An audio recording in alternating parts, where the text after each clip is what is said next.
હાલો, કોણ બોલો ભાઈ? તમે કોણ બોલો? અમીર બારાડી બોલું, દેવભૂમિ દ્વારકાથી. હા ભાઈ બોલો ને. તમે કોણ બોલો? ઉમેશ સાતરોલિયા બોલો. હું ભાઈ જયરાજભાઈ ને તમે ફોન કર્યો હતો?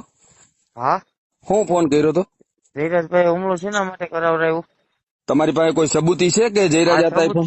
સબૂત છે. ઓલો ભાઈ ફોન બોલે છે ને, એ હું ભાઈ બોલ? ખોટા.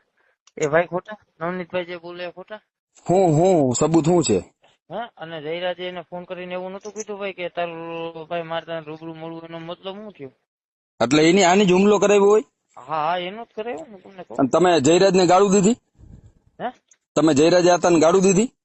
જયરાજ ને કહું ને મને ફોન કરે ને ગાયડું દીધી હોય તો. તો તમારામાં રેકોર્ડિંગમાં કેમ છે બીપ મૂકેલું છે? હે, તમે રેકોર્ડિંગ જો કર્યું? તમે જે આખું સાંભળ્યું હા, એમાં ખરાબ છે કે એમાં નથી સાંભળ્યું? પછી હા, તો હવે હું તમને આખું રેકોર્ડિંગ નાખ દઉં, બરોબર? એનો કહેવાનો ભાવાર્થ એવો હતો, હું તમને આ ચોખ્ખું કહું, તમારે હું રેકોર્ડિંગ એક વાત કહું, હું એક વાત કહું, હું અમીર બારાડી બોલું છું અને જયરાજ મારો નાનો ભાઈ છે. અમીર બારાડી વર્તું વર્તું. ઓળખો તમે મને? હા હા, વર્તું હું છે ને ભાઈ વર્તું. વર્તો ને. હા, વર્તું તને સારી રીતના વર્તું ભાઈ, બરોબર? હા, ધમકી ભર્યા ફોન જે કરો ને એ એ નથી રેવા કરતો. દેજો. અમે ભાઈ અમે ધમકી નથી મારતા. અમે હું છીએ આ છીએ. તમે જયરાજ મારો ભાઈ છે, નાનો ભાઈ છે, હં, હં. અને એની જો સબૂત નીકળે ને તો હું તમારા ભેગો છું.